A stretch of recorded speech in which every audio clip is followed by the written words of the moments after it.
Bienvenidos a Charlas en la U, el programa de opinión de la Universidad del Valle. Hoy tenemos una invitada muy especial cuyo vida podría definirse como una lucha continua contra la exclusión. Se trata de Johanna Caicedo Sinisterra, secretaria de Paz y Cultura Ciudadana de la administración caleña, de la actual administración caleña, a quien le doy la bienvenida y le agradezco mucho que haya aceptado su participación en este programa. Johanna está aquí como en su casa porque estudió en la Universidad del Valle y ha sido una activista y una dirigente estudiantil de gran reconocimiento mientras duró su paso por la universidad. Johanna es filósofa de la Universidad del Valle, tiene una maestría en educación con énfasis en educación popular y desarrollo comunitario y actualmente es candidata a doctor en humanidades aquí mismo en la Universidad del Valle. Johanna tiene una historia muy interesante con algunos datos que rayan en lo increíble. Ella, por ejemplo, ella nació en Guapi y es la menor de 45 hermanos. Eso sí tiene usted que explicármelo. Sí, mi papá. Mi papá. Nosotros, total, somos 55 hermanos. Es que papá tuvo la primera familia, donde está, que muchos reconocen a Samuelito Caicedo Portocarrero, era mi hermano, un gran cultor del Pacífico, un artista. Luego está la Caicedo Sinisterra, que es la mía, está la Caicedo Sánchez, que es otro núcleo familiar. En cada una tenía 8 o 10 hijos, una cosa seria. Le rindió al señor. Oh, sí. Y por fuera tuvo más hijos. Entonces la suma que él me hacía, llegamos a 55. ¿Cómo puede ser posible? Es algo increíble. O sea, es más o menos la mitad de la población de Guapi. ¿Ah? Una cosa de locos. Igualmente, en esa circunstancia familiar, con unas grandes dificultades económicas en un pequeño pueblo perdido de la costa pacífica, ¿usted en algún momento de su vida se dio cuenta de que allí no había oportunidades ni para usted ni para sus hermanos y decidió emprender el viaje a ver cómo le iba en otra parte? Sí, sí. El hecho de ser la última de las mujeres, porque en los Caicedo Sinisterra, que fue la familia donde mi papá se quedó, donde construyó, habían 2 mujeres adelante, un poco de hombres, y yo soy melliza, nazco con otro hombre. Entonces, por ser la última, ya tenía prácticamente un lugar destinado, y era el cuidado de mis padres. ¿Sí? Pero también en muchas conversaciones con ambos, de una forma distinta, me decían que soñara, que hiciera cosas, ¿cierto? Y la forma de hacer cosas para nosotros era estudiar. Entonces, cuando termino el bachillerato, luego, ¿qué sigue? Porque las opciones eran limitadas. Era tener hijos, casarme, bueno, casarme no sé, pero sí tener hijos y no sé. Las opciones eran muy pocas, entonces decido contra todo venirme a estudiar aquí a Cali, a buscar oportunidades, porque ni siquiera sabía cómo lo íbamos a hacer, solamente que esa fue la opción que se presentó, venirme a estudiar, buscar... Sin conocer a nadie y sin 5. No, sin 5 serio. Sin 5 en cero. Pues acá una de las ventajas que tuvimos fue que mi mamá tenía una casa familiar, la casa, entonces pequeña, 2 habitaciones, pero allí cabíamos, pero no dormía donde podía, ¿sí? Entonces eso fue una posibilidad. Y el hecho de que Samuelito fuera conocido y que nosotros también en Guapi, pues en Guapi fue un pueblo pequeño, los informaron luego, ya estando aquí, que estaba la familia Plutarco, que nosotros la llamamos, que está Marino, que fue alcalde de Guapi. Nosotros nos decimos Manito, y él me informó que había opción de entrar a la universidad. Luego me encuentro con Dimas Orejuela, que ustedes lo conocieron perfectamente, ¿sí? Entonces entro en toda esa dinámica y hace que yo, digamos, se me da la oportunidad de entrar a estudiar aquí a Univalle. Además porque era la única universidad pública, o sea, si no hubiera existido Univalle, posibilidad de ser profesional 0. Usted durante su paso por la universidad tuvo el rasgo de participar en toda cuanta organización existía, porque usted fue un activista en cuestiones de género, un activista en cuestiones de reconocimiento de la diversidad sexual, tratando de de obtener recursos económicos convenientes para la población afrodescendiente que estudiaba en la universidad. ¿Cómo fue ese tránsito de activista y por qué se involucró tanto en esos temas? Vale, una era porque a mí me costó muchísimo, entrar a estudiar. Y yo estando dentro de la universidad, miraba cómo compañeros les tocó irse porque sencillamente no tenían cómo resolver, ¿sí? Entonces, el estar aquí en la universidad y teniendo claro, además, que para mí estudiar fue lo más importante, fue fundamental. Por eso digo, si no hubiera sido la Universidad de Valle, yo no sería profesional. Entonces, como era tan importante para mí, yo quise que también fuera tan importante para otras personas. Eso me llevó a estar en diferentes dinámicas organizativas, llegar a los barrios, a los distintos colegios, a decir que existía la posibilidad de estudiar en la Universidad del Valle. Hacer parte de la dinámica porque siempre me han gustado las luchas justas. Entonces, poder participar y además, algo que no estaba en mi cabeza, pero me formó políticamente, formó mi liderazgo, formó mi carácter, que hoy me hace estar en diferentes escenarios. La Universidad del Valle se ha caracterizado por ser una universidad muy diversa. Su población afrodescendiente es grande, que la calculan de cerca de 3.500 estudiantes que se reconocen como afrodescendientes. La población indígena es la mayor de las universidades colombianas. Más de 1.000 indígenas que se reconocen como indígenas estudian en la universidad. La diversidad sexual, que es un tema que ha estado muy en la actualidad de la agenda estudiantil, es un tema que también, en el cual usted también se involucró. Cuando usted llegó a la universidad, ¿esos 3 temas eran tan visibles o usted fue un factor importante para hacerlos visibles? Cuando llego no eran visibles. El tema de étnico-racial sí, ¿cierto? Ya había pasado por varios momentos la Universidad del Valle, con el Bloque Uganda, con GAU, luego con CADUVE, había pasado por varios momentos. Pero el tema de diversidad sexual no, ¿sí? Nosotros luego creamos Somos Identidad, crearon Palenque, crearon otro tipo de organizaciones. Pero el tema de diversidad sexual fue un tema extremadamente complejo, que eso hizo que yo me saliera de la organización que había estado antes, porque no reconocían que entre las comunidades negras existíamos personas diversas. Entonces, poner este tema en la agenda a mí me costó muchísimo, me costó dolor, me costó tristeza, me costó muchas angustias, porque era un tema que quien nos parábamos en ese lugar éramos tachados, juzgados y hasta perseguidos. Aún a mi organización, que Somos Identidad, siguen colectivos diciendo que es una organización de maricas, que es una forma de estigmatizar. Entonces sigue siendo un tema complejo, pero nosotras en su momento lo pusimos en lo público. Dijimos, pero si estamos peleando, estamos luchando por los derechos, ¿por qué me van a excluir a mí, que también hago parte de esta población, que soy afro, sí, que soy mujer? ¿Por qué me van a excluir? Porque sencillamente mi interés erótico-afectivo no está relacionado contigo.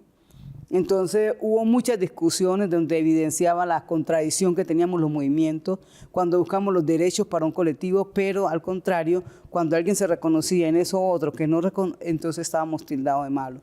¿Cuál es su opinión sobre la presencia, ya no dentro de la universidad, sino en general en la nación, de estos grupos de personas?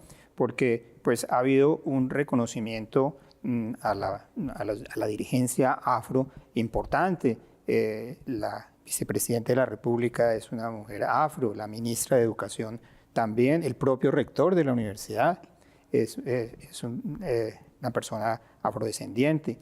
Esas personas que son todas que vienen de poblaciones pequeñas como ustedes, de situaciones económicas parecidas a la suya, ¿son como una golondrina que no hace verano? ¿O usted cree que sí ha habido de verdad en todo el esquema de la organización social colombiana un reconocimiento al papel de la población afro?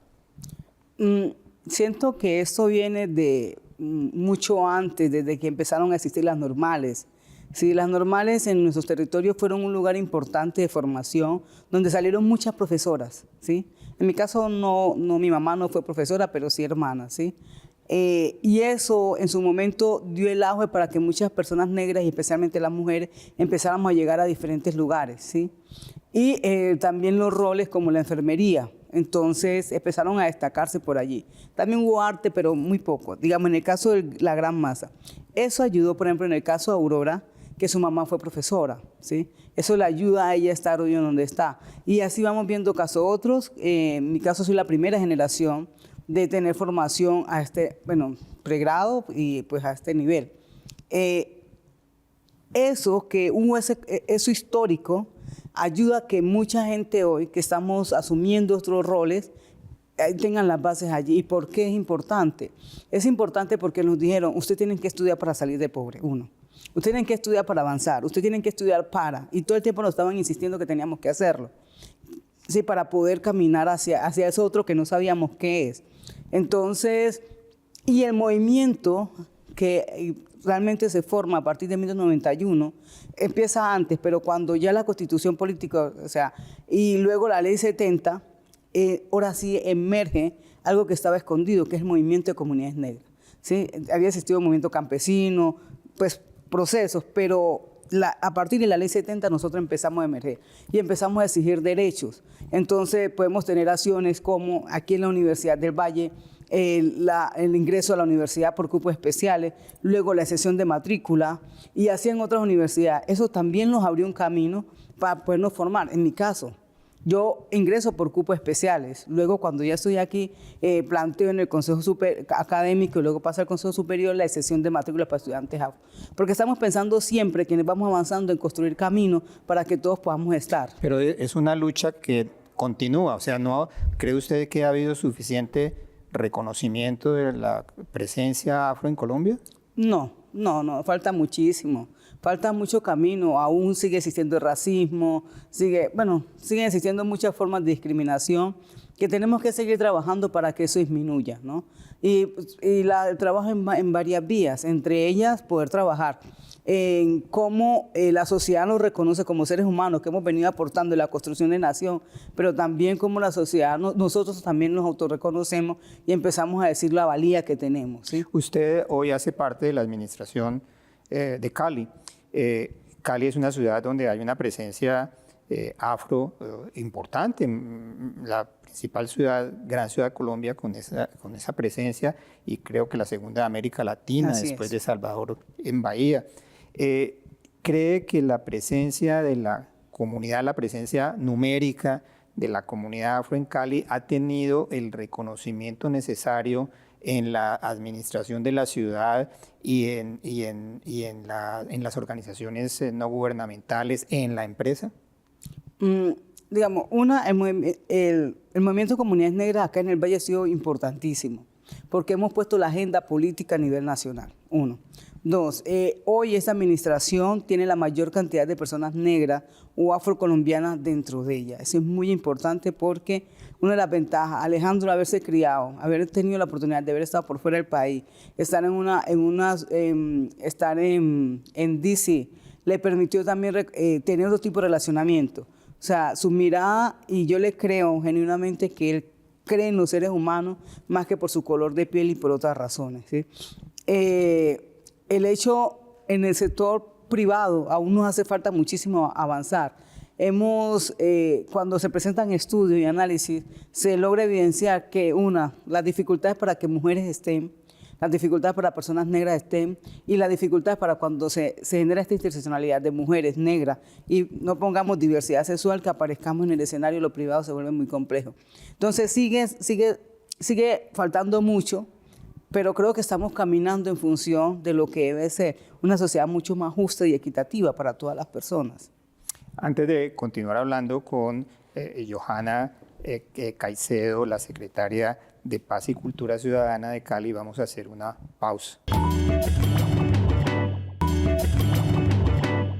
Continuamos con la entrevista que le estamos haciendo a Johanna Caicedo Sinisterra, secretaria de Paz y Cultura Ciudadana de Cali. Veníamos hablando en la primera parte del programa de la presencia de la comunidad afro en Colombia y en Cali y en la Universidad del Valle. Y yo quisiera referirme a otro grupo que también es un grupo que ha venido reclamando derechos con una gran insistencia y que ha ganado presencia en el ámbito universitario y en el ámbito ciudadano, que es el grupo de la diversidad sexual. Uno encuentra, por ejemplo, para no ir muy lejos, la alcaldesa de Bogotá se casa de blanco con su novia y a todo el mundo está invitado a la ceremonia y nadie le parece que eso sea una cosa atroz, sino que es más bien parte del reconocimiento que se le hace a la gente. Hay altos funcionarios que se presentan sin ningún problema con sus parejas del mismo sexo. Usted misma es una persona que está casada con una persona de su mismo sexo, pero vuelvo y yo pregunto lo mismo. Estos episodios que suceden, casos muy puntuales que no reflejan la actitud de la sociedad hacia las personas que son sexualmente diversas, es decir, estos son como golondrinas que tampoco hacen verano, o ya ha habido en Colombia, o se puede decir que ha habido en Colombia un reconocimiento o por lo menos un menor rechazo a este tipo de uniones? Me iría por un menor rechazo, cogería eso. Porque reconocimiento a menos a nivel de ley, ¿sí? Porque por eso nos podemos casar, ¿sí? Por eso podemos registrar nuestros hijos, ¿sí? Por eso podemos adoptar. ¿Usted tiene 2 hijos? Sí. Uno que es el que nosotras tenemos que nos embarazamos, y otra que estamos ayudando a criar, ¿sí? Y es, bueno, una experiencia extraordinaria tener hijos. Pero la sociedad aún tiene dificultades en reconocer que las personas diversas sexualmente podemos estar y ser. ¿Sí? Aún en los colegios se les hace bullying, o se les molesta, se les incomoda, se les saca de los espacios. Por eso encontramos que muchas personas diversas terminan ejerciendo trabajo de mano. O sea, ¿a qué me refiero? Peluquería, temas de estética, artes, que no tengan que llevarlos porque no se les permite la oportunidad de formarse, terminar un bachillerato. Especialmente las grandes dificultades están más en ese momento, porque si no terminas el bachillerato no puedes pasar al siguiente nivel, que es la formación académica. ¿Más en las mujeres que en los hombres? En todos lados, sí, en todos lados, mujeres como hombres, personas trans, porque no sé por qué razón se vuelve un tema complejo cuando no debería ser, porque lo que debería primar es que somos seres humanos. Y cuando me citan a Dios, yo digo, pero si Dios es amor. Siempre donde lo planteó, cada vez que lo referimos a Él, a Jesús, decimos es amor. Y el amor no es exclusión, el amor es respeto y reconocimiento por el otro.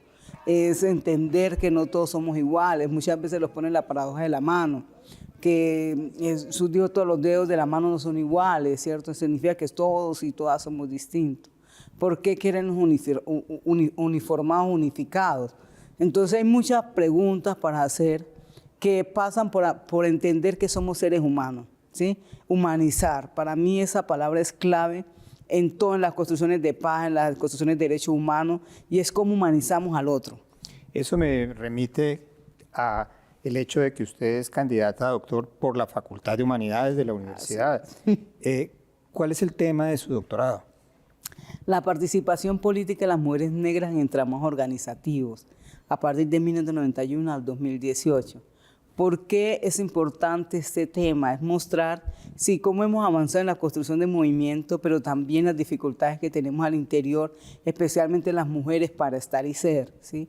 Entonces pongo en relevancia un poco eso que hemos venido construyendo, cómo hemos venido aportando, cómo somos la base, ¿sí? Pero muchas veces no somos la representación.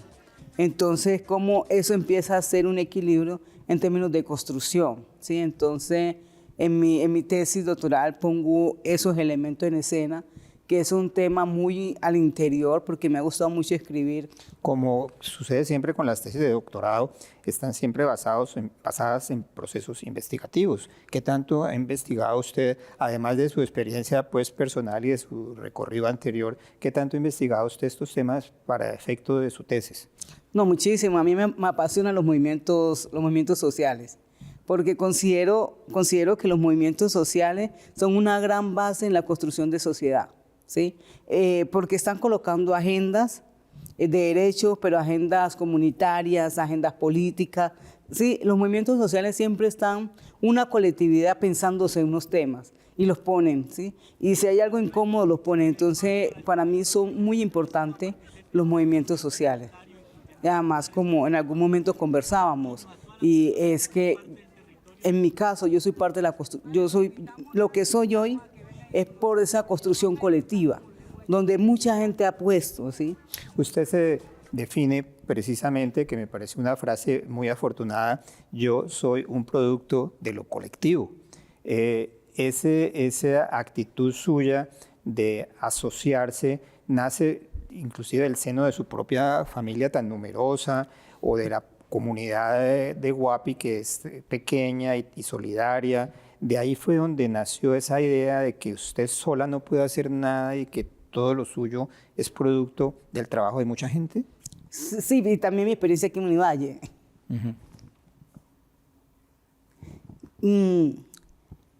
¿Por qué lo digo? Porque la gente ha venido colocando. El hecho de que esté yo aquí sentada, el hecho de que haya creado una organización, el hecho de que sea profesional, el hecho de estar viva es producto de que la gente ha puesto. La gente ha puesto desde un bolígrafo, ha puesto la comida del mes, ha puesto, sí, entonces, y ha puesto intelectualmente en las conversaciones, en las construcciones. Entonces, sería un error de mi parte no reconocer todo eso que la gente ha puesto, todo eso. Entonces, yo soy producto de lo colectivo. Usted tiene un cargo con un título largo que es Paz y Cultura Ciudadana, que son dos temas que están íntimamente asociados porque la paz es un producto de la cultura ciudadana. Y ahí, digamos, hay otro elemento que está implícito en esas palabras, que es la convivencia, los procesos de convivencia, que son los procesos sobre los cuales se basa la paz y que tienen que ser producto de unos niveles de cultura ciudadana, de respeto por el prójimo, etc. ¿Usted cómo ve ese papel suyo como funcionaria en una ciudad como Cali, que mucha gente piensa que tiene unos niveles muy altos de intolerancia?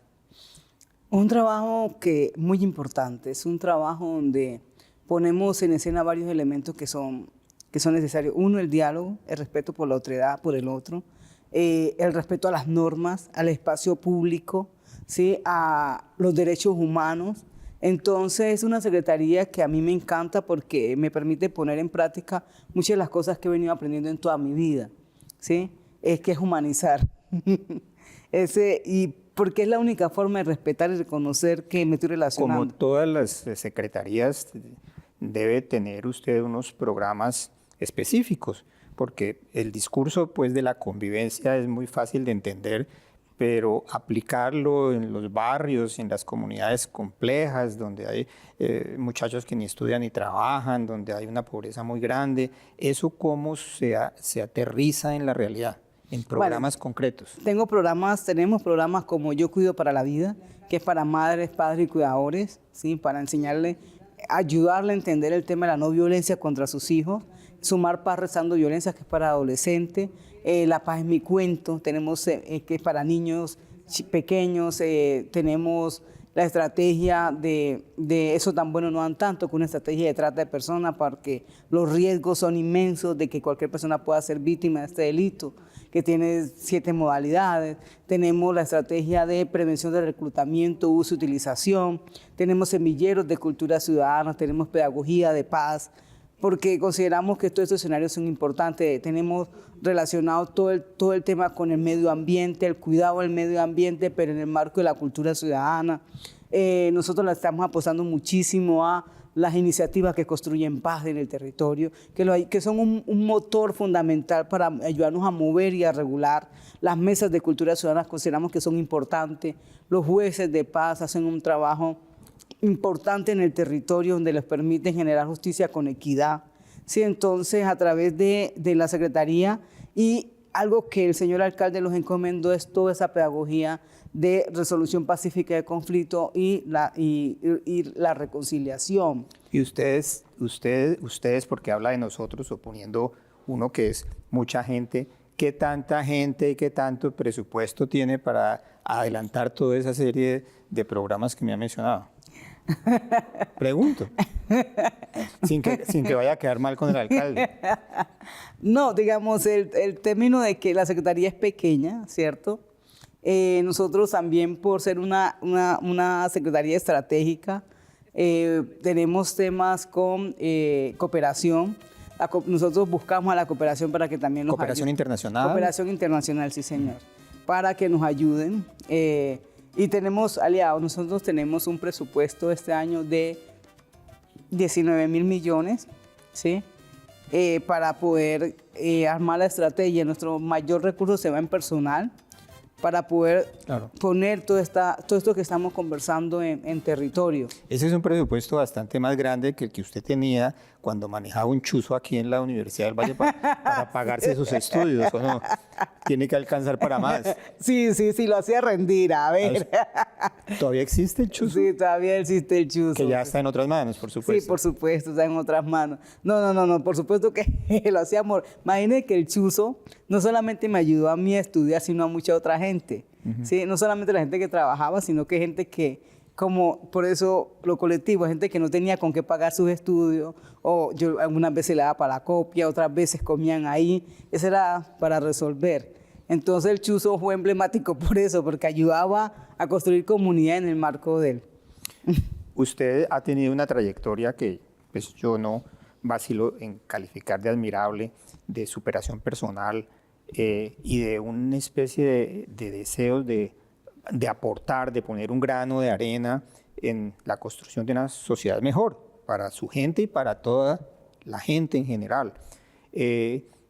¿Cómo ve usted en el medio social colombiano que es tan convulso, cómo ve usted el futuro de Colombia desde su punto de vista, desde el punto de vista de sus luchas colectivas, de su situación personal, de su lucha personal por superación? ¿Cómo ve el futuro de Colombia?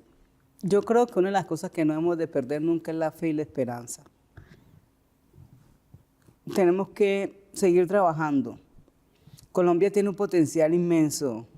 Desde la biodiversidad tenemos el propio ecosistema. Colombia es extraordinario, la gente. Cuando alguien viene a Colombia y viene aquí a Cali, lo primero que pone en escenario es la salsa y la comida y el trato de la gente, ¿sí?